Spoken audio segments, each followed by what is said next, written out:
Você pode passar a vida inteira se escondendo, ou pode decidir que hoje é o dia em que vai parar de viver pequeno. A insegurança é como uma sombra. Quanto mais você foge, mais ela te persegue. Mas quando você encara, ela desaparece na luz. E a verdade é simples.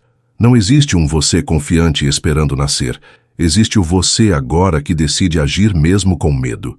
Enquanto muitos esperam se sentir prontos para começar, os estoicos faziam o oposto. Começavam antes, e a coragem vinha no caminho. Hoje você vai entender como transformar essa voz que te paralisa em combustível para agir, como trocar a dúvida por ação, o peso por leveza, a vergonha por presença. Não estou falando de motivação passageira, mas de um treino mental diário, de uma força que ninguém pode tirar de você. E tudo começa agora, no exato momento em que você assume: eu sou maior que as vozes na minha mente. Então, se está pronto para trocar a prisão da insegurança pela liberdade de ser inteiro, fica até o fim, porque cada minuto daqui vai reconstruir a forma como você se enxerga. Antes de começar, comenta aqui embaixo da onde você está assistindo, irmão estoico. Quero muito saber até onde essa mensagem está chegando. Se é do sul, do nordeste, de fora do Brasil, vamos começar. Dentro de você existe uma força que talvez já tenha sido vibrante, mas que com o tempo foi coberta por camadas de dúvida, de críticas injustas, de comparações sem sentido e de promessas que você mesmo quebrou. Em algum momento da vida, você já sentiu essa força pulsar, talvez quando tomou uma decisão difícil e mesmo com medo, seguiu, ou quando defendeu algo que acreditava sem se importar com a aprovação de ninguém, ou ainda quando, sem planejar, surpreendeu a si mesmo com a coragem de agir. Essa força não desapareceu, ela apenas ficou abafada pelo ruído das experiências dolorosas que acumulou. Epicteto dizia que não são as coisas que nos perturbam, mas a opinião que temos sobre elas. Essa é a chave. O que te prende não é o que acontece lá fora, mas a história que você conta para si mesmo sobre esses acontecimentos. Essa voz interna que te diminui pode ser mais afiada do que qualquer crítica vinda de fora. Ela chega disfarçada de prudência, com um tom quase de autoridade, e sussurra frases como: você não é bom o bastante, vão rir de você, é melhor nem tentar para não se envergonhar. E o erro mais comum é obedecer a essa voz sem questionar, como se ela fosse um reflexo exato da realidade. O primeiro passo é separar quem você é do que essa voz diz. Não se trata de lutar contra ela com raiva, mas de observá-la com atenção e perguntar: isso é verdade ou é apenas medo tentando parecer verdade? Essa simples pergunta cria um espaço mental onde antes só havia reação automática, e nesse espaço nasce a liberdade. Pense na sua mente como uma casa. Durante anos, você deixou a porta destrancada para estranhos entrarem, espalharem lixo pelos cômodos e dizerem o que quisessem sobre você. Se fosse a sua casa física, você não permitiria isso. Então, por que permite que pensamentos nocivos circulem livremente no lugar mais importante que você possui? Sêneca dizia que a mente deve ser tratada como um templo, e um templo não se profana com descuido. Hoje, você começa a fechar essa porta. E aqui vai o seu primeiro exercício estoico para essa jornada. Quando a voz da insegurança aparecer, e ela vai aparecer, escreva palavra por palavra o que ela está dizendo. Depois, leia como se fosse um estranho falando com você. Vai perceber o quão injusto, exagerado e muitas vezes cruel esse discurso é. Em seguida, escreva a resposta como se fosse Marco Aurélio te aconselhando, com firmeza, razão e clareza. Não é negar o que sente, mas lembrar que um pensamento não é um decreto. É só um visitante, e você decide se ele fica ou vai embora. Essa prática é como limpar o chão da mente todos os dias. No início, você vai encontrar poeira acumulada, marcas antigas, manchas que parecem difíceis de sair. Mas com consistência, o ambiente fica mais claro, mais leve, mais respirável. Aos poucos, a força que estava escondida começa a reaparecer. E nesse momento, você percebe que não precisa esperar a insegurança desaparecer para agir. Basta não deixá-la no comando. A primeira grande ação para enfraquecer a insegurança é aprender a reconhecer a voz dela e entender de uma vez por todas que ela não é você. Isso parece óbvio quando dito assim, mas na prática Passamos anos confundindo nossos pensamentos com a nossa identidade. É como se você estivesse assistindo a um filme e, sem perceber, começasse a acreditar que é o personagem principal daquela história, sentindo cada medo, cada derrota e cada limitação como se fossem suas. A mente cria narrativas com base em experiências passadas, críticas que recebeu, comparações que aceitou e feridas emocionais que nunca foram tratadas. E o curioso é que, mesmo que a realidade atual seja diferente, ela insiste em repetir o mesmo roteiro, como se estivesse passando pela milésima vez um velho filme arranhado. Epicteto dizia que a dor acredita em tudo o que pensa, e é exatamente assim que a insegurança age, como um narrador insistente que tenta fazer você viver de acordo com a sua história mais frágil e não de acordo com o seu verdadeiro potencial. Imagine uma cena comum. Você está prestes a aceitar um novo desafio no trabalho ou na vida pessoal. O coração acelera e antes mesmo de começar a voz já aparece. Você não vai conseguir. Isso não é para você. Vão rir de você se tentar. O que acontece em seguida é quase automático. Você acredita, recua e depois ainda se culpa por não ter aproveitado a oportunidade. Mas agora, quero que você enxergue esse processo de fora. Essa voz não é um comando divino, não é uma verdade absoluta.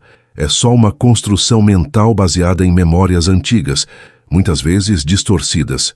Quando você cria consciência disso, já começa a minar o poder que ela tem sobre suas escolhas. O segredo estoico está em criar um espaço entre o pensamento e a ação. Marco Aurélio escrevia para si mesmo que, entre o que acontece e a minha resposta, existe minha liberdade. É nesse espaço que você pode respirar, questionar e decidir conscientemente como agir. Da próxima vez que ouvir essa voz, faça uma pausa e pergunte: isso é verdade ou é medo disfarçado de verdade? Essa pergunta simples é como abrir uma janela num quarto abafado. A luz entra, o ar circula e você passa a ver tudo com mais clareza. Esse intervalo é o momento exato onde nasce a sua autonomia. Quero que você experimente algo agora mesmo. Pense em um medo específico que vem te travando nos últimos dias ou semanas. Escreva palavra por palavra o que essa voz diz quando ele aparece. Leia em voz alta, mas imagine que está lendo algo que outra pessoa escreveu sobre você. Você vai perceber como muito do que está ali é injusto, exagerado e sem fundamento. Em seguida, responda como um mestre estoico falaria com você. Pode ser algo como: sim, eu posso errar, mas isso não define quem eu sou. Meu valor não depende de um resultado, mas da integridade com que ajo. Sêneca dizia que a mente é como um templo e que não se deve permitir que estranhos entrem e joguem lixo no altar. Pensamentos de insegurança são exatamente isso. Visitantes indesejados tentando profanar o espaço mais sagrado que você tem. Quando você observa a voz, em vez de obedecer a ela, já está fechando a porta para que ela se instale. É como colocar um segurança firme na entrada da sua mente, que só deixa entrar o que realmente contribui para o seu crescimento. E aqui está a parte mais importante. Não lute contra a voz como quem enfrenta um inimigo violento. Apenas reconheça que ela está ali e, com serenidade, recuse o convite para acreditar em tudo que ela diz. O objetivo não é fazer a insegurança desaparecer. Isso pode levar tempo, mas impedir que ela tome decisões por você. E cada vez que você faz isso, por menor que seja a situação, está fortalecendo o músculo mental que sustenta sua liberdade. A segunda grande ação é dominar o julgamento interno, essa voz silenciosa que muitas vezes é mais cruel do que qualquer crítica que você já recebeu do lado de fora. Não é o comentário de um colega, nem a opinião de um estranho na internet que mais te destrói, mas sim aquelas frases que você mesmo repete para si todos os dias, às vezes sem perceber. É quando você se olha no espelho e pensa: não sou bom o bastante, quando termina um projeto e, em vez de sentir orgulho, se concentra apenas nos defeitos, ou quando lembra de um erro antigo e revive a vergonha como se tivesse acontecido agora. Esse julgamento não é análise sincera, é um veneno disfarçado de honestidade, uma forma de autossabotagem que mina sua autoconfiança pouco a pouco. E o mais perigoso é que você se acostuma a viver assim, como se fosse normal. Quero que você faça um teste mental. Imagine um amigo próximo, alguém que você realmente quer bem. Agora, repita para ele, em voz alta, as mesmas palavras duras que costuma dizer para si mesmo. Você faria isso? Provavelmente não. E por que não? Porque você sabe que não é justo falar assim com alguém que está tentando, que está aprendendo, que é humano. Então, por que aceitar tratar a si mesmo com tanta crueldade? Sêneca dizia que o sábio não se atormenta com seus erros, mas aprende com eles. Ele reconhece quando erra, mas não transforma a falha em identidade. Lembro de uma história de um artesão que passava semanas trabalhando numa peça de madeira. Um dia, notou uma fissura pequena no material. Ele não jogou a obra fora, não se xingou por ter falhado nem desistiu. Ao contrário, tratou aquela fissura como parte do processo, lixando, ajustando, adaptando, até transformá-la em parte do design. O julgamento interno cruel é como olhar para essa fissura e declarar que toda a obra é inútil. Dominar essa voz é aprender a ser o artesão da própria vida, corrigindo onde for preciso, mas sem destruir o que está sendo construído. Epicteto lembrava que não é o que nos acontece que nos afeta, mas o julgamento que fazemos sobre o que acontece. Isso também vale para o julgamento que fazemos de nós mesmos. Uma queda pode ser interpretada como prova de incapacidade ou como oportunidade de aprender uma forma melhor de se levantar. A escolha é sua, e quanto mais você se acostuma a escolher a segunda interpretação, mais força interna acumula para enfrentar novos desafios. Hoje proponho um exercício prático. Pegue um papel e escreva 3 frases que você costuma dizer mentalmente para si quando se sente inseguro. Agora reescreva cada uma como se fosse um mentor sábio falando com você, alguém que quer ver o seu crescimento. Por exemplo, transforme "eu nunca acerto" em "cada tentativa me aproxima do acerto". Troque "sou um fracasso" por "estou em fase de construção". Pode parecer simples, mas cada reescrita dessas muda um pouco a forma como você se enxerga. Dominar o julgamento interno não significa se enganar ou viver em negação sobre os erros. Significa tratar-se com honestidade e compaixão ao mesmo tempo, como um guerreiro olha para as próprias cicatrizes e vê nelas marcas de batalhas vencidas, não sinais de fraqueza. A voz que você ouve todos os dias é a que mais molda a sua identidade. Então, se quer vencer a insegurança, comece por torná-la sua aliada, não sua inimiga. A terceira grande ação é treinar a indiferença aos olhares alheios.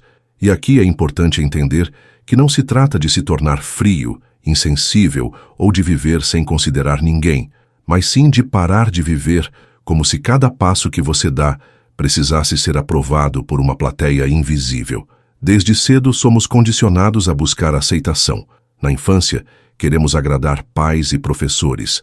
Na adolescência, amigos e grupos sociais.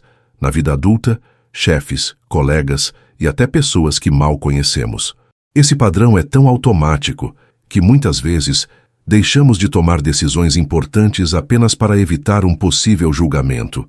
O problema é que, ao fazer isso, nos afastamos pouco a pouco da nossa essência, moldando nossas escolhas para se encaixar nas expectativas dos outros e não nas nossas próprias convicções. Pense em uma vez na sua vida em que você deixou de agir por medo do que os outros poderiam pensar. Talvez tenha sido não usar uma roupa que gostava, não compartilhar uma opinião sincera, não tentar algo novo. Agora seja honesto. Quanto tempo aquela possível opinião negativa realmente ficou na cabeça das pessoas? Provavelmente minutos ou até segundos. A verdade é que cada um está tão ocupado com seus próprios problemas, inseguranças e dores que raramente dedica mais do que alguns instantes para pensar na sua vida. Epicteto dizia: é impossível viver bem se nos importamos demais com o que os outros pensam. E ele estava certo. Viver pela aprovação externa é entregar o controle da própria paz a mãos instáveis. Quero te contar a história de um músico de rua que conheci. No início, ele tentava agradar todo mundo que passava, mudava o repertório para atender pedidos, adaptava o estilo para se encaixar no gosto de cada ouvinte e, no fim do dia, se sentia exausto e insatisfeito. Até que decidiu mudar. Passou a tocar apenas as músicas que amava, do jeito que queria. Para alguns isso agradou ainda mais, para outros nem tanto, mas para ele, tocar virou prazer novamente. Ele aprendeu que a autenticidade, afasta quem não se conecta de verdade e aproxima quem valoriza quem você é. Treinar a indiferença estoica não é ignorar feedbacks construtivos, mas filtrar o que entra na sua mente. É ouvir sem necessariamente obedecer. Marco Aurélio anotava para si mesmo: não debata o que é ser bom. Prove com seus atos. Isso significa que sua energia deve estar em viver alinhado aos seus princípios, não em discutir ou tentar convencer todos a aprovar suas escolhas. Experimente um exercício simples. Toda vez que perceber que está hesitando por medo do julgamento, troque a pergunta: o que vão pensar? Por o que eu penso de mim se fizer isso ou não fizer? Essa troca muda completamente a lógica da decisão, porque desloca o foco da plateia externa para o palco interno, onde o que importa é a sua coerência consigo. Aos poucos, você vai perceber que o respeito verdadeiro das pessoas certas não vem de tentar agradar a todos, mas de sustentar quem você é, mesmo que isso cause desconforto. E no momento em que essa postura se torna natural, a insegurança perde um de seus maiores aliados: o medo da reprovação. O silêncio interno que surge daí é um dos pilares mais sólidos da liberdade pessoal.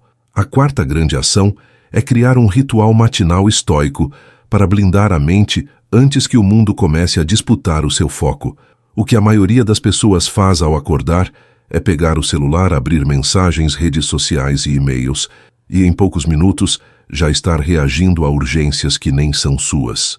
Esse hábito é como abrir as portas da sua mente para uma multidão desconhecida, entrar e gritar ordens antes mesmo de você tomar café. Os estoicos sabiam que o início do dia é um terreno fértil, onde aquilo que você planta nos primeiros minutos se espalha pelas horas seguintes. Marco Aurélio, mesmo carregando o peso de um império, começava as manhãs escrevendo para si, lembrando o que realmente importava e fortalecendo seu espírito antes de enfrentar o caos político e militar. Ele sabia que a batalha mais importante não acontecia nas ruas ou nos campos de guerra, mas dentro da própria cabeça. Ter um ritual matinal não significa acordar às 5 da manhã ou seguir regras rígidas copiadas de outras pessoas. Significa criar um momento intencional para alinhar seus pensamentos, fortalecer seus valores e se lembrar do que está sob seu controle antes que qualquer situação externa tente ditar o tom do seu dia. Isso pode levar 10 minutos ou meia hora, não importa. O que importa é a qualidade desse tempo. Ao acordar, em vez de se lançar no turbilhão, sente-se em silêncio, respire fundo e escreva 3 coisas. O que realmente depende de você hoje, como pode agir com coragem, justiça, sabedoria e disciplina, e quais ruídos mentais vai deixar do lado de fora. Essas perguntas funcionam como escudos invisíveis.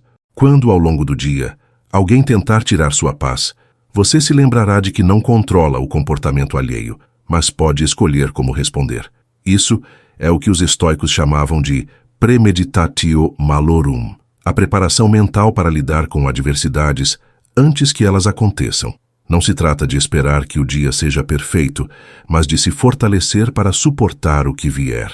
Sêneca dizia que o sábio não reclama que o mundo é duro, ele se prepara para enfrentá-lo com firmeza.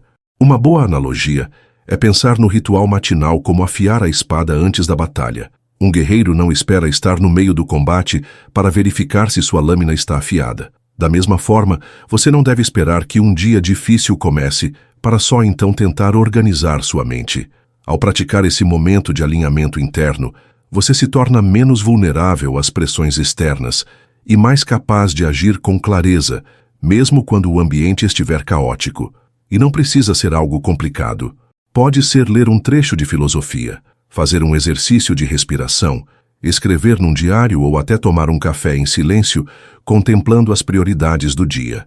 O importante é que esse tempo seja seu e que funcione como uma barreira entre você e as urgências que o mundo vai tentar empurrar para você. Com o tempo, essa prática cria uma base tão sólida que mesmo em dias ruins, você se sente mais centrado e menos à mercê do acaso. Quando a sua manhã começa em paz e alinhamento, o restante do dia deixa de ser uma sequência de reações e passa a ser uma série de escolhas conscientes.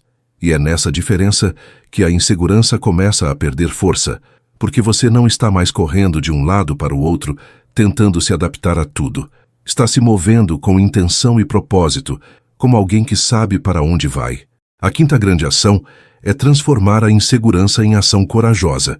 E para isso você precisa abandonar a ilusão de que um dia vai acordar sentindo-se totalmente pronto. Essa sensação de ainda não estou preparado é uma das maiores armadilhas mentais, porque faz você adiar movimentos importantes, esperando uma confiança que nunca virá sozinha. O que os estoicos entendiam e que a maioria das pessoas ignora é que a confiança não antecede a ação. Ela é consequência dela. É como entrar numa piscina gelada. Você pode passar horas na borda tentando criar coragem, mas a temperatura só se torna suportável quando você entra. Enquanto espera o momento perfeito, a insegurança está ganhando terreno e moldando sua vida pela ausência de decisões. Pense em uma ponte estreita sobre um rio profundo. Você está parado na entrada, olhando para o outro lado e imaginando tudo que pode dar errado. O vento pode balançar a estrutura, a madeira pode ranger, alguém pode te julgar por hesitar. Agora imagine que você decide dar o primeiro passo mesmo assim. No início, o coração acelera, as pernas tremem, mas a cada passo seguinte, o medo começa a perder força, porque a ação está mostrando para o seu corpo e para a sua mente que você é capaz de seguir, mesmo carregando a insegurança junto. Esse é o ponto. Não se trata de eliminar o medo antes, mas de avançar apesar dele. Epicteto dizia que a dificuldade revela quem realmente somos, e isso significa que o desconforto não é um sinal para parar, mas um convite para crescer. Quando você se recusa a agir por medo, está negando a si mesmo a chance de se conhecer em profundidade. Mas quando decide agir mesmo sentindo insegurança, descobre que ela é apenas um peso que pode ser carregado e que com o tempo fica cada vez mais leve. Essa prática, repetida em situações pequenas, cria uma força mental capaz de sustentar você em desafios muito maiores. Existe uma técnica estoica chamada ação contrária à emoção, que é simples e poderosa. Se o medo diz, não fale, fale. Se diz, não mostre seu trabalho, mostre. Se insiste, não tente, tente assim mesmo. Essa abordagem envia um recado claro para o seu próprio cérebro. Quem toma as decisões é você, não o impulso emocional. No começo, essa resistência dói, como um músculo pouco usado sendo forçado a trabalhar, mas cada repetição fortalece a sua capacidade de não ceder à insegurança. Uma forma prática de aplicar isso é pensar no pior cenário possível para uma situação que você está evitando. Pergunte-se, se acontecer o pior, eu sobrevivo? Na maioria esmagadora das vezes, a resposta é sim. Pode ser desconfortável, pode gerar vergonha temporária, pode trazer críticas, mas raramente é algo que vai te destruir. E quando você percebe isso, ganha a liberdade de se arriscar sem estar preso a expectativas irreais de perfeição. Coragem para o estoico não é ausência de medo, mas a decisão consciente de se mover mesmo com o medo presente. É dar o passo com a perna tremendo, falar com a voz embargada, começar com recursos limitados, enfrentar o julgamento sabendo que ele pode vir. Porque a vida não espera que você se sinta pronto, e cada vez que você adia um movimento por insegurança, está deixando a vida passar. O momento de agir é agora, e cada ação corajosa que você toma hoje será a base de uma confiança sólida amanhã. A sexta grande ação é eliminar a comparação, porque poucas coisas drenam tanto a energia e alimentam a insegurança quanto medir o próprio valor pela régua dos outros.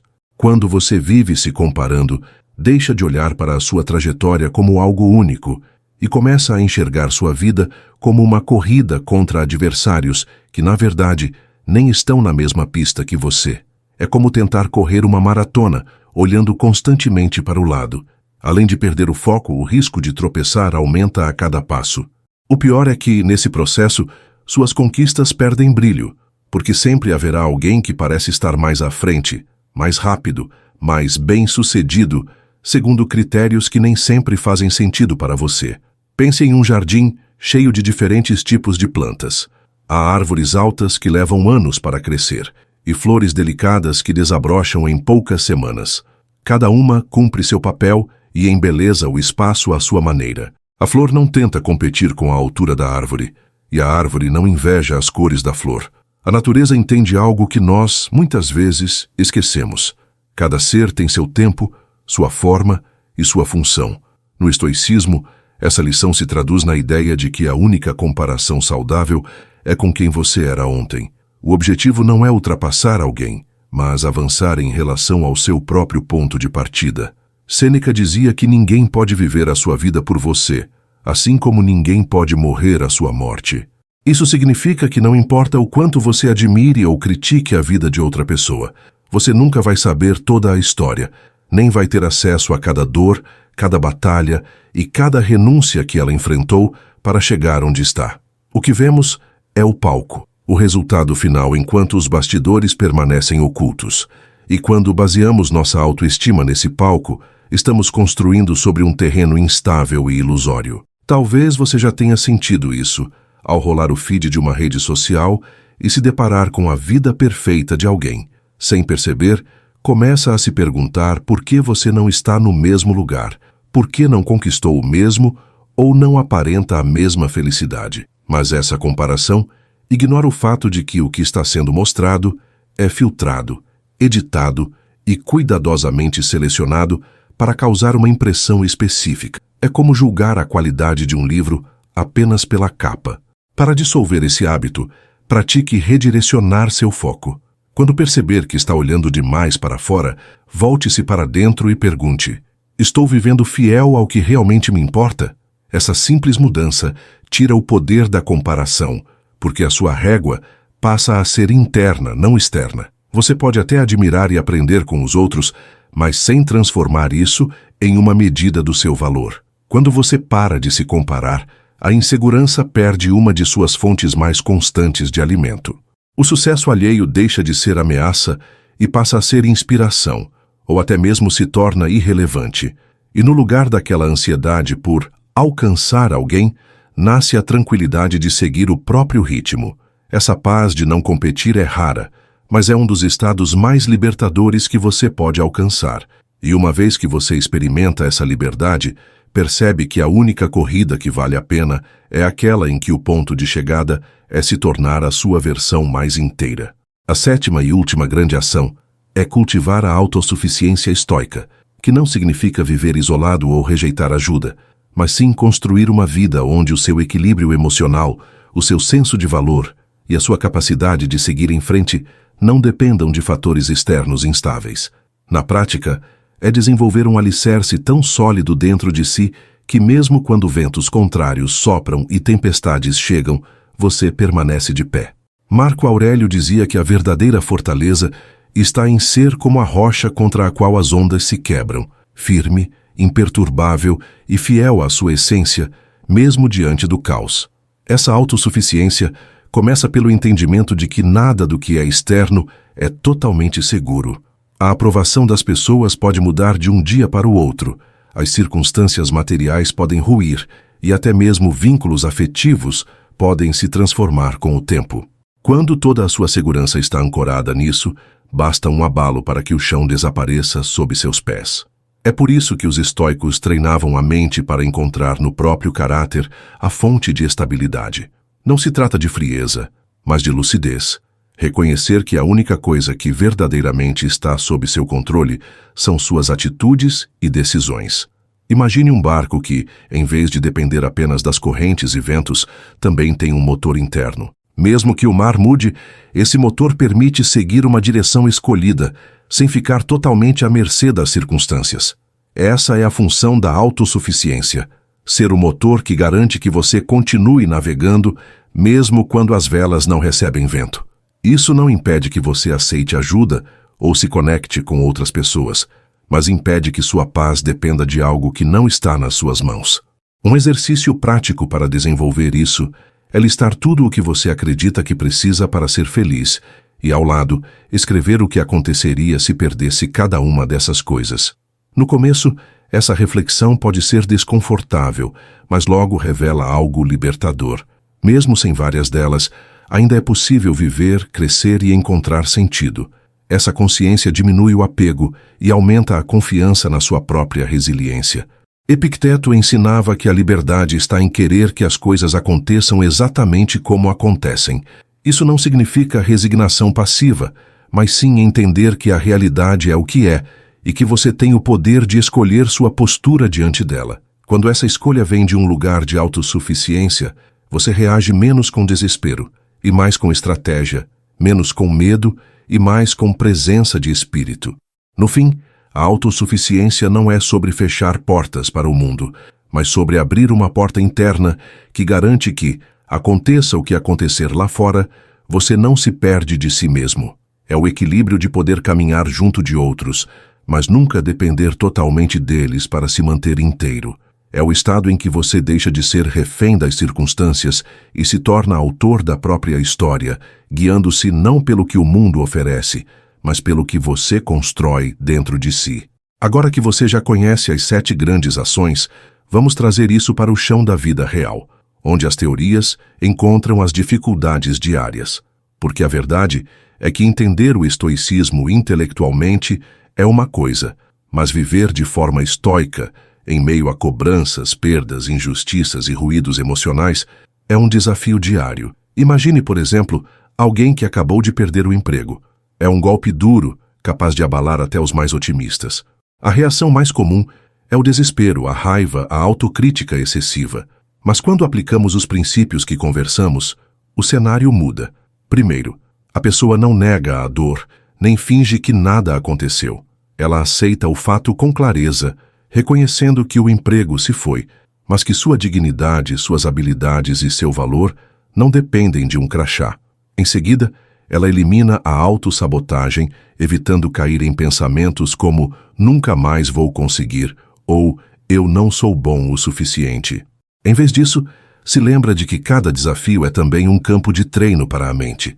É aqui que a filosofia estoica deixa de ser um conceito distante e se torna um escudo prático, capaz de impedir que o impacto externo se transforme em destruição interna. Ao mesmo tempo, essa pessoa deixa de lado a busca por validação imediata.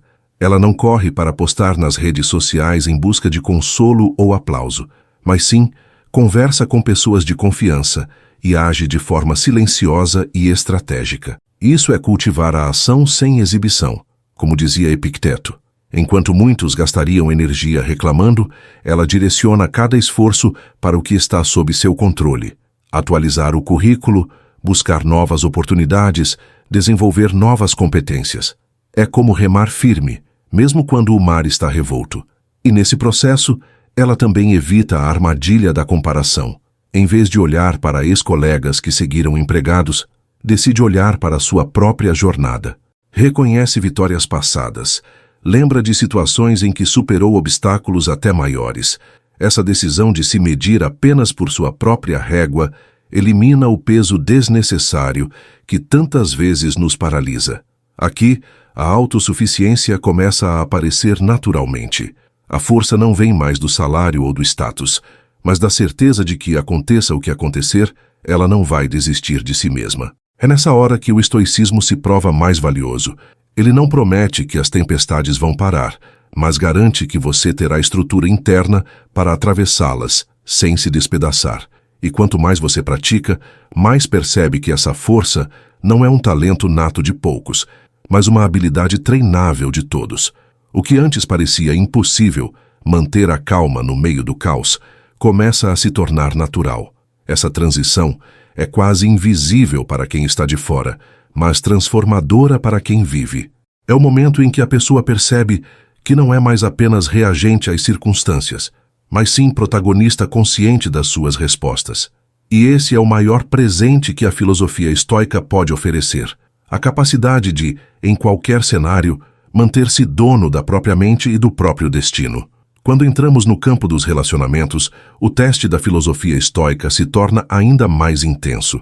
Isso porque, diferente de um problema profissional ou de um desafio material, lidar com pessoas mexe diretamente nas nossas emoções mais profundas.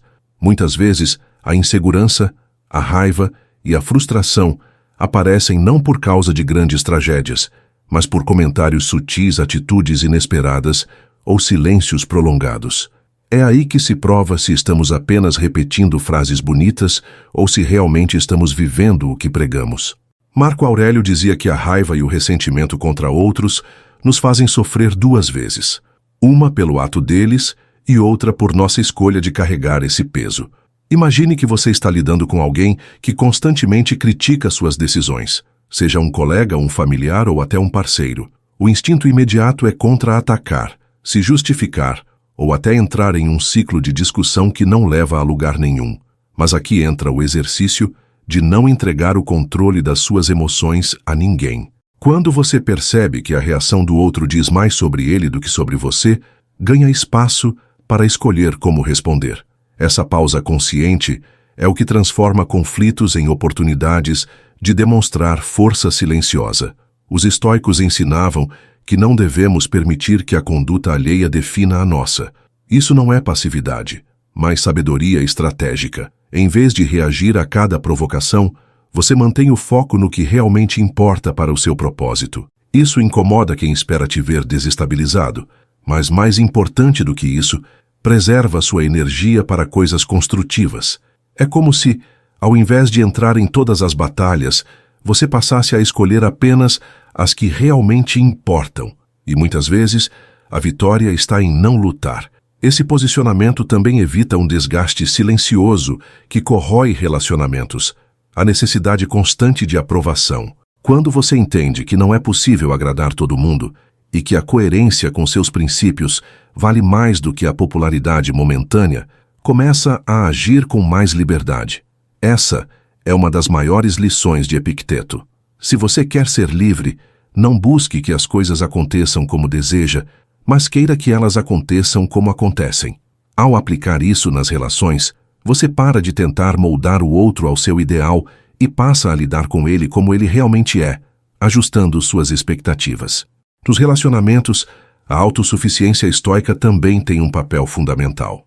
Ela te protege de se perder no excesso de concessões, de abrir mão de valores essenciais apenas para manter a paz superficial. Estar aberto ao diálogo não significa estar disposto a sacrificar quem você é.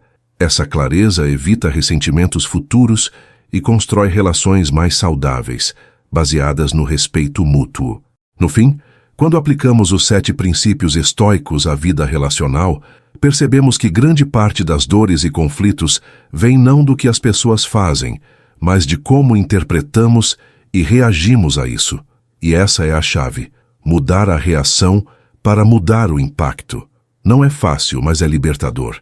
É como descobrir que você não precisa se prender em correntes invisíveis criadas por expectativas, ofensas e jogos emocionais. Você pode, com prática e intenção, se manter firme, presente e fiel a si mesmo, sem perder a paz no meio das interações humanas. Críticas e injustiças são inevitáveis, e é nesse terreno que a filosofia estoica mostra seu poder mais puro. Quando alguém te julga sem conhecer sua história, quando distorcem suas palavras ou até tentam prejudicar sua reputação, a primeira reação que surge é a de se defender com intensidade, quase como um reflexo automático. Mas aqui, mais do que nunca, é preciso lembrar do que Marco Aurélio registrou para si mesmo. Se alguém me critica injustamente, isso não diminui minha virtude, apenas mostra a dele. Esse pensamento, quando internalizado, vira um escudo invisível, capaz de absorver ataques sem que eles se transformem em feridas internas. Pense numa situação em que um colega de trabalho espalha comentários falsos sobre você. O caminho mais comum seria confrontar com raiva, ou tentar limpar seu nome em todos os cantos, gastando energia e tempo. Mas a abordagem estoica propõe outro caminho: cuidar para que suas ações falem mais alto do que qualquer acusação. É continuar entregando resultados, mantendo a postura e, acima de tudo, não se deixar consumir pela necessidade de provar algo a quem já decidiu não enxergar a verdade. Aqui, o silêncio se torna mais poderoso do que 1000 argumentos. Isso não significa aceitar injustiça de forma passiva. Significa escolher batalhas de maneira estratégica, sem deixar que a sede de revanche corrompa sua paz. Às vezes, a resposta mais eficaz é documentar, agir com inteligência e esperar o momento certo para tomar medidas concretas, sem precipitação. Essa postura, além de preservar sua energia, mantém sua mente focada no que está sob seu controle. Exatamente o que Epicteto nos ensinou. Não se prenda ao que foge da sua alçada, pois isso é desperdiçar vida. Há também o aspecto emocional. Críticas injustas só têm poder quando encontram dentro de nós uma ferida aberta. Se alguém diz que você é incompetente e isso te destrói, talvez seja a hora de investigar por que essa palavra ainda te atinge tanto. Os estoicos viam esses momentos como oportunidades para fortalecer a alma, para curar pontos fracos internos que nos tornam vulneráveis à opinião externa. Ao fazer isso, cada crítica vira, paradoxalmente, um treino para a mente. E existe um ponto crucial. Quando você domina essa arte de não reagir de forma explosiva às injustiças, você também se torna exemplo para outros. Pessoas ao seu redor vão notar que você não é facilmente abalado, e isso cria respeito. É uma espécie de autoridade silenciosa, aquela que não precisa gritar para ser ouvida. E em um mundo onde a maioria reage sem pensar, ser capaz de manter a calma é quase um superpoder. No final, lidar com críticas e injustiças pela ótica estoica é mais do que uma defesa. É uma escolha consciente de viver de acordo com seus princípios, não de acordo com as provocações do mundo. É recusar-se a ser manipulado pelo que é externo e permanecer senhor do seu próprio território interno, por mais que as circunstâncias tentem invadi-lo. A perda é talvez o teste mais duro para qualquer filosofia, porque ela toca no que temos de mais humano, o apego. Quando alguém que amamos parte, quando um sonho que cultivamos por anos se desfaz, ou quando uma fase inteira da vida chega ao fim, é como se o chão se abrisse debaixo dos pés. Nesse momento, frases bonitas e conselhos prontos parecem não alcançar a dor real. É aí que o estoicismo não vem como uma armadura fria, mas como um abraço firme que diz: eu sei que dói, mas você pode atravessar isso. Marco Aurélio lembrava a si mesmo de que tudo o que nasce está destinado a mudar ou partir, não para endurecer o coração, mas para prepará-lo para a inevitabilidade da vida. O primeiro passo para lidar com a perda de forma estoica não é negar a dor, mas aceitá-la. Sêneca escrevia a amigos enlutados, dizendo que o sofrimento inicial é natural e até necessário. O que ele alertava é que, depois do impacto, cabe a nós decidir se vamos permanecer presos na ferida ou se vamos honrar o que foi perdido, vivendo de forma ainda mais plena. Essa escolha é o que separa a dor transformadora da dor que corrói. Pense no exemplo de alguém que perde um emprego que considerava o centro da sua vida. O choque inicial pode trazer medo, insegurança e até sensação de fracasso. Mas, à luz do estoicismo, isso também é um ponto de virada. É a oportunidade de enxergar que o valor de uma pessoa não está no cargo que ocupa, e sim naquilo que carrega dentro de si. Quando essa visão se instala, o que parecia um fim se revela como começo. É exatamente essa mudança de olhar que pode salvar alguém do desespero. O estoicismo também nos ensina a cultivar a gratidão, mesmo em meio à perda. Isso não é um convite para forçar otimismo, mas para reconhecer o valor do que vivemos. Marco Aurélio dizia que deveríamos agradecer pelo tempo que tivemos, em vez de nos consumir pelo tempo que não teremos mais. Essa mudança de foco não apaga a tristeza, mas impede que ela se transforme em amargura. É como escolher carregar uma lembrança como luz e não como peso. Outro ponto fundamental é compreender que as perdas, por mais duras que sejam, não tiram de nós a capacidade de agir. Elas podem nos ferir, mas não nos paralisar, a menos que permitamos. Epicteto lembrava que não é a morte de um ente querido que nos destrói, mas o julgamento que fazemos dela. Ao adotar essa visão, não estamos ignorando a realidade, mas retirando dela o poder de nos aprisionar completamente.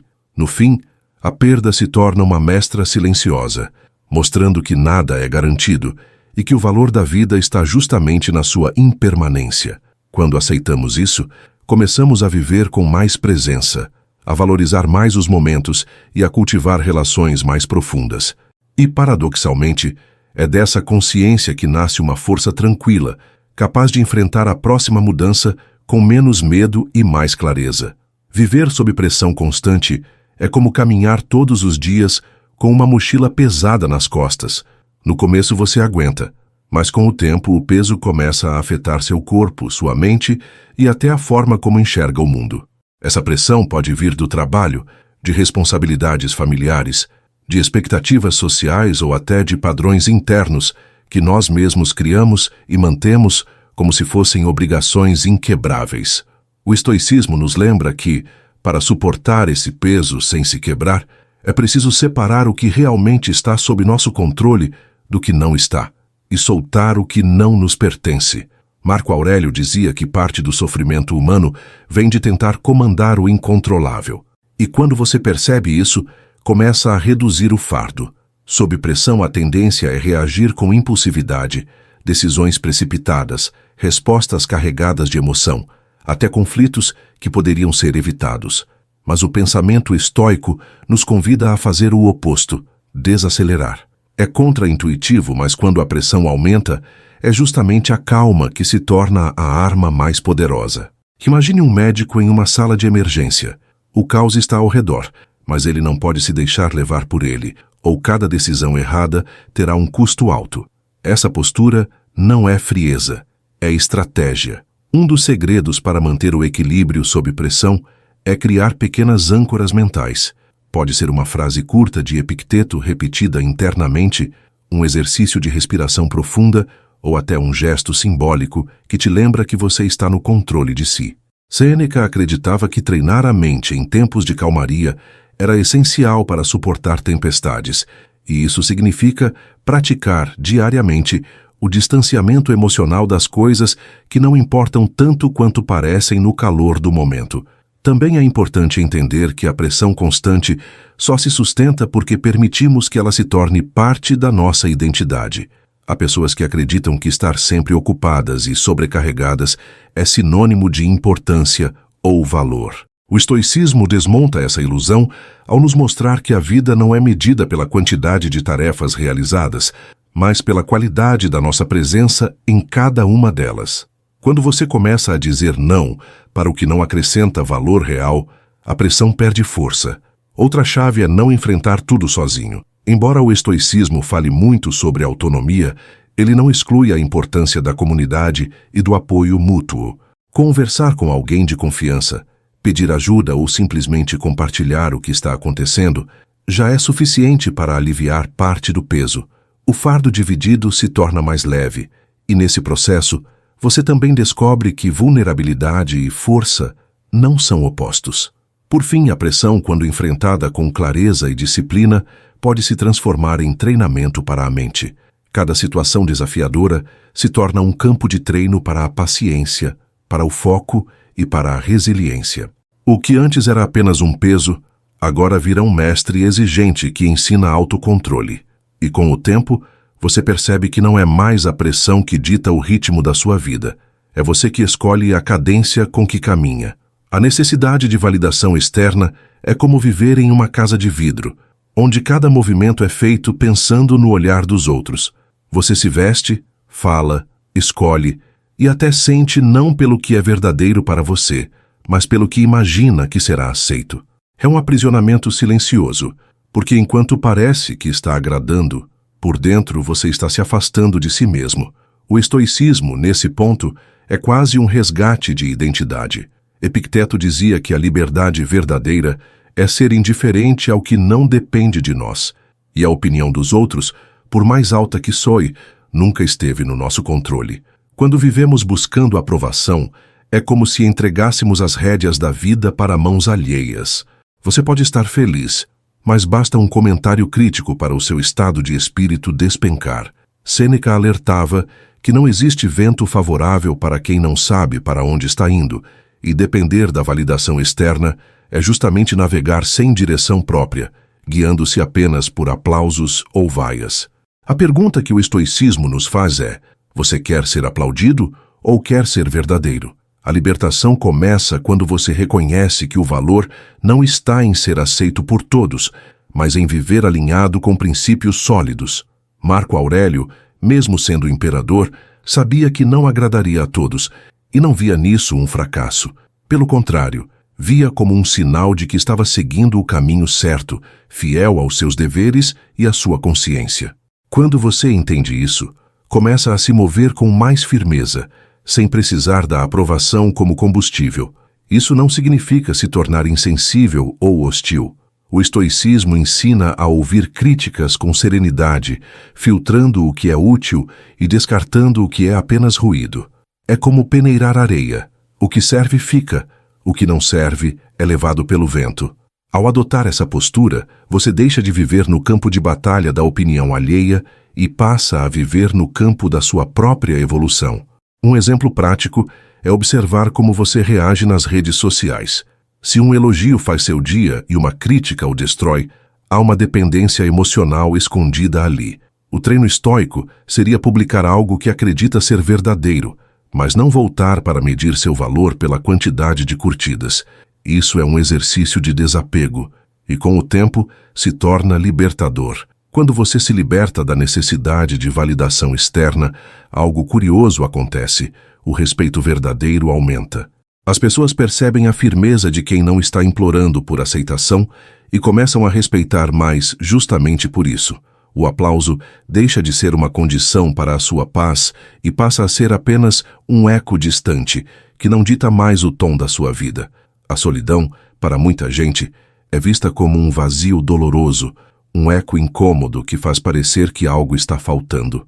Mas, sob a lente do estoicismo, ela pode se transformar em um território fértil para o autoconhecimento e a clareza mental. Marco Aurélio costumava buscar momentos de isolamento, não como fuga, mas como um retorno ao próprio centro. Ele entendia que, longe do barulho das opiniões e distrações, a mente respira com mais profundidade. É nesse silêncio que você começa a ouvir o que realmente pensa, sem os filtros impostos pelo mundo. Estar sozinho não significa estar abandonado. Pelo contrário, é nesse estado que você percebe se a sua própria companhia é leve ou pesada. O desconforto que muitos sentem ao ficar a sós é, na verdade, um reflexo de conflitos internos não resolvidos. O estoicismo convida a encarar esses conflitos de frente, sem distrações, usando a solitude como uma espécie de oficina para reconstruir a si mesmo. É um processo silencioso, mas poderoso. No começo, essa experiência pode ser desconfortável, como entrar em um quarto escuro onde você não conhece os móveis e tem medo de tropeçar. Mas com o tempo, você começa a reconhecer as formas, reorganizar o espaço e até apreciar a tranquilidade do lugar. Esse quarto é a sua mente, e a solidão é a chave para arrumá-lo. É nesse espaço que você pode refletir sobre decisões passadas, traçar novos caminhos e fortalecer os princípios que guiam suas escolhas. Sêneca dizia que aquele que está em paz consigo mesmo nunca está sozinho. E isso não é apenas poesia, é prática. Quando você aprende a se nutrir de pensamentos construtivos e hábitos alinhados com seus valores, a solidão se torna uma aliada. Você deixa de buscar companhia apenas para fugir de si e passa a escolher relacionamentos por afinidade genuína, não por medo do vazio. Um exercício estoico para transformar a solidão em força é dedicar parte do dia a um momento de silêncio ativo, sem celular, sem música, apenas você e suas reflexões. Pode ser uma caminhada, um café olhando pela janela ou escrever num diário. Esses pequenos rituais fortalecem a capacidade de estar presente e aumentam a resiliência emocional. Com o tempo, a solidão deixa de ser vista como ausência e passa a ser entendida como presença. Presença de si mesmo, das suas ideias e da sua liberdade interior. E quando essa relação consigo está sólida, nenhuma ausência externa é capaz de desestabilizar. A frustração é como uma pedra no sapato, pequena o suficiente para ser ignorada por um tempo, mas incômoda, a ponto de, se não for tratada, fazer você parar de andar. No entanto, para o estoicismo, ela não é um obstáculo que deve ser evitado a todo custo, mas um convite para olhar mais fundo e entender o que realmente está acontecendo dentro de você. Epicteto dizia que não é o que nos acontece que nos abala, mas sim o julgamento que fazemos sobre o que acontece. Ou seja, a frustração não nasce apenas do fato em si, mas da forma como interpretamos e reagimos a ele. Quando algo não sai como planejado, a primeira reação natural é sentir raiva, tristeza ou desânimo. Mas, Se você parar e analisar, verá que a frustração traz pistas valiosas sobre seus desejos, expectativas e até sobre onde está depositando poder demais no que está fora do seu controle. O olhar estoico pede que você transforme esse incômodo em combustível, ajustando rotas e reforçando a sua resiliência. É como afiar uma lâmina. O atrito é necessário para que ela corte melhor. Sêneca lembrava que a vida é como um rio, e lutar contra a corrente só aumenta o sofrimento. Ao invés de gastar energia brigando com o que já aconteceu, o caminho sábio é usar a força da corrente a seu favor. Isso não significa se conformar passivamente, mas aprender a direcionar sua ação para onde realmente pode fazer diferença. Uma porta fechada pode ser a oportunidade de encontrar uma entrada ainda melhor, mas só enxerga isso quem não se deixa cegar pela frustração. Um exemplo simples. Imagine que você estudou muito para conquistar uma vaga de emprego e não foi escolhido. O impulso inicial é se sentir injustiçado. Mas com uma visão estoica, você reconhece que o controle estava apenas na sua preparação, não na decisão final. A frustração, nesse caso, se torna um chamado para continuar aprendendo, melhorar ainda mais e buscar novos caminhos, talvez até mais alinhados com quem você é. Transformar frustração em combustível também envolve mudar o vocabulário interno. Ao invés de dizer "eu falhei", dizer "eu aprendi", muda o tom da narrativa e mantém sua energia direcionada para o crescimento. Essa simples troca de perspectiva é poderosa, porque retira o peso de derrota e abre espaço para soluções criativas. No fim, a frustração é como o fogo, pode queimar e destruir, ou pode aquecer e forjar. A escolha de como usá-la está sempre nas suas mãos, e é aí que o estoicismo se mostra, não como filosofia distante, mas como ferramenta prática para a vida real. Comparar-se com os outros é como beber água do mar. Quanto mais você consome, mais sede sente. O estoicismo alerta para esse ciclo vicioso, porque sabe que a felicidade e a paz de espírito não nascem da régua alheia, mas da clareza sobre a própria jornada. Marco Aurélio já advertia que a alma se enfraquece quando se preocupa com o que outros fazem, porque perde o foco daquilo que realmente pode cultivar, suas próprias virtudes. E essa é uma armadilha perigosa, porque a comparação não mede realidades, mede ilusões. As redes sociais, por exemplo, ampliam esse jogo de aparências. Você vê uma foto sorridente e supõe que aquela pessoa vive em constante felicidade, sem saber das batalhas silenciosas que ela enfrenta. Ao se medir por essas imagens, você cria expectativas distorcidas e se condena a um padrão inalcançável. O pensamento estoico corta esse ciclo lembrando que só faz sentido comparar-se com quem você foi ontem. Essa é a única métrica justa, porque é a única sobre a qual você tem controle real. Sêneca dizia que quem se preocupa em superar os outros acaba vivendo para eles e não para si. E isso rouba não só tempo, mas liberdade. Quando você molda suas decisões para atender uma plateia invisível, deixa de escutar a própria consciência. É como correr uma maratona olhando para o lado, sem perceber que está desviando da sua pista e desperdiçando energia. Um exercício prático para quebrar o hábito da comparação é registrar pequenas vitórias diárias. Elas podem parecer insignificantes para o mundo, mas para você são marcos de evolução. Talvez seja acordar mais cedo, dizer não a um convite que não queria aceitar, ou finalmente ter uma conversa difícil que vinha adiando. Esses registros lembram que a vida não é um espetáculo para a aprovação externa, mas um trabalho silencioso de aprimoramento pessoal. Epicteto reforça que a inveja é sinal de falta de clareza sobre o que realmente importa. Quem conhece seu propósito não perde tempo desejando a vida do outro, porque sabe que cada caminho vem com desafios invisíveis. A verdadeira conquista é manter-se fiel a si mesmo, mesmo quando o mundo tenta distrair com troféus que não têm valor para você. No fim, quando você para de se comparar, descobre que a energia antes gasta nesse jogo pode ser usada para construir algo sólido. E esse é um dos maiores presentes do estoicismo, a liberdade de caminhar no próprio ritmo, com os olhos voltados para dentro, não para os lados. A pressão é como o calor de um forno, pode deformar ou pode transformar, dependendo de como você se posiciona dentro dela. Para o estoicismo, não é o peso da pressão que define seu destino, mas sim a forma como você escolhe enfrentá-la. Marco Aurélio lembrava que o fogo prova o ouro, assim como a adversidade prova o homem. Essa imagem é poderosa porque mostra que a resistência não se constrói na calmaria, mas no atrito com situações que testam cada fibra da sua paciência e disciplina. Quando você está sob pressão, a tendência é agir no impulso, falar sem pensar, decidir sem avaliar, reagir sem medir. É aí que o estoicismo entra como uma âncora. Epicteto aconselhava que, diante de qualquer situação intensa, a primeira reação deveria ser o silêncio interno, parar, respirar, analisar. Essa pausa, mesmo que dure apenas alguns segundos, cria um espaço entre o estímulo e a resposta, e é nesse espaço que a razão consegue agir antes que a emoção tome conta. Pense em um jogador de xadrez. Enquanto a pressão do tempo e das jogadas do adversário aumentam, ele não se deixa levar pelo pânico.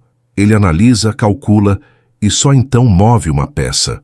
Na vida, essa postura evita arrependimentos, porque decisões tomadas sob a tempestade emocional costumam ter consequências duras. Sêneca já alertava: nada é mais lamentável do que desperdiçar a vida em reações precipitadas. Uma técnica prática para lidar com pressão é fazer perguntas simples e objetivas. Isso é tão urgente quanto parece? Qual é o pior cenário realista? O que está realmente sob meu controle agora? Essas perguntas cortam o ruído mental e devolvem clareza, mesmo em momentos em que o caos parece dominar. Também é importante lembrar que a pressão não é inimiga. Muitas vezes, ela revela competências que ficariam escondidas em tempos tranquilos. É sob pressão que você descobre sua capacidade de improviso, sua força emocional e até mesmo a coragem de fazer escolhas difíceis. No entanto, isso só acontece quando você encara a pressão como mestre, não como carrasco. No fim, o segredo não está em fugir da pressão, mas em usá-la como oportunidade de crescimento. Assim como o ouro só brilha depois de passar pelo fogo, você também só alcança sua forma mais sólida quando aprende a manter a calma, mesmo quando tudo à sua volta parece tentar te empurrar para o limite. O medo é um visitante insistente. Ele bate à porta nos momentos mais decisivos, tentando convencer você a ficar parado, a não arriscar, a proteger-se de qualquer desconforto. Para o estoicismo, o problema não é sentir medo, isso é natural, mas permitir que ele assuma o comando das decisões. Marco Aurélio entendia que o medo muitas vezes é apenas a projeção de algo que ainda não aconteceu, um filme mental repleto de cenas que talvez nunca se concretizem. E viver preso nesse filme é desperdiçar o presente em troca de fantasmas. Quando o medo surge, ele se disfarça de prudência. Você começa a justificar a inércia com frases como "não é o momento certo" ou "vou esperar mais um pouco". O problema é que esse esperar frequentemente se torna um hábito, e sem perceber, você estaciona em um ponto onde já poderia ter avançado. Epicteto ensinava que coragem não é a ausência de medo, mas a decisão de agir apesar dele. Esse é o divisor de águas entre uma vida vivida com intenção e outra arrastada por desculpas. Imagine alguém que sonha em abrir um negócio, mas adia o projeto por medo do fracasso. Os anos passam, e a energia que poderia ter sido investida em construir algo vai sendo gasta em imaginar cenários de perda. É como ter uma vela na mão e nunca acendê-la por medo de queimar o dedo, esquecendo que, no escuro, a vida também se perde. Para enfrentar o medo, o estoicismo propõe um exercício simples: expor-se gradualmente ao desconforto. Não é pular direto no abismo, mas aproximar-se da borda um pouco mais a cada dia. Isso treina a mente a entender que o medo é, na maioria das vezes, um alarme falso. Assim, quando chegar a hora de enfrentar desafios maiores, você já terá musculatura emocional para agir. Sêneca lembrava que sofrermos mais na imaginação do que na realidade. Essa frase resume a essência de vencer o medo: perceber que a maioria das dores que antecipamos nunca se materializa, e quando se materializam, geralmente são menores do que prevíamos. No fim, vencer o medo não significa eliminá-lo, mas colocá-lo no banco do passageiro enquanto você dirige. Ele pode até tentar falar, mas você mantém as mãos firmes no volante, guiando sua vida na direção que escolheu, não na direção que ele quer. A disciplina é como uma ponte firme sobre um rio turbulento. Sem ela, você é levado pela correnteza das emoções, dos impulsos e das circunstâncias externas. No estoicismo, ela é mais do que um hábito, é uma filosofia de vida. Marco Aurélio vivia cercado de tentações para se desviar de suas obrigações como imperador, mas usava a disciplina como escudo, lembrando-se diariamente de que seu dever não era agradar a todos, mas agir de acordo com a virtude. Essa consciência o mantinha firme, mesmo quando o caminho parecia solitário. A disciplina verdadeira não é movida pelo entusiasmo passageiro. Qualquer um consegue ser constante quando está motivado, mas é nos dias frios, cinzentos e sem inspiração que ela se mostra valiosa. Epicteto dizia que nenhum homem é livre se não for senhor de si mesmo. E essa liberdade só existe quando você consegue fazer o que precisa, mesmo quando não tem vontade. É como regar uma planta. Você não espera que ela floresça para cuidar dela. Você cuida para que ela floresça. O grande desafio é que a disciplina pede sacrifícios. É abrir mão do prazer imediato para colher resultados duradouros. É dizer não a distrações sedutoras, mesmo quando tudo em você pede para ceder. E cada vez que você faz isso, reforça a mensagem para si mesmo de que é capaz de se governar. É como forjar ferro. A cada martelada ele se torna mais forte e resistente. Para desenvolver disciplina, o estoicismo sugere pequenas práticas diárias que atuam como âncoras. Pode ser acordar sempre no mesmo horário, manter uma rotina de estudos, praticar exercícios, ou até mesmo reservar alguns minutos do dia para refletir sobre suas ações. Essas práticas, somadas, criam uma estrutura que impede que você seja arrastado pelo caos externo. Sêneca defendia que a vida é longa o suficiente para quem sabe aproveitá-la, e a disciplina é justamente o que permite esse aproveitamento. Sem ela, o tempo escorre pelos dedos em atividades que não constroem nada. Com ela, cada dia se torna um tijolo colocado na construção de algo maior. No fim, a disciplina é a prova silenciosa do seu compromisso consigo mesmo. Ninguém vê os bastidores, ninguém aplaude as pequenas vitórias diárias, mas é nelas que se constrói a força que fará você permanecer de pé quando o mundo ao redor vacilar. A aceitação estoica não é resignação passiva, mas um ato de força interior. É olhar para a realidade como ela é, sem adornos nem ilusões, e decidir agir dentro do que está ao seu alcance. Marco Aurélio lembrava em suas meditações que a vida sempre traria situações fora do nosso controle e que lutar contra isso seria como tentar impedir o vento com as mãos. A aceitação é reconhecer que o vento sopra e então ajustar as velas para seguir adiante, mesmo que não seja na direção que você imaginou no início. Quando você aceita o que não pode mudar, libera energia para focar no que realmente importa. É como esvaziar uma mochila cheia de pedras desnecessárias para caminhar com mais leveza. Epicteto ensinava que a felicidade não está em querer que as coisas aconteçam do seu jeito, mas em querer que elas aconteçam como acontecem. Essa perspectiva não elimina as dificuldades, mas muda completamente a forma como você as enfrenta.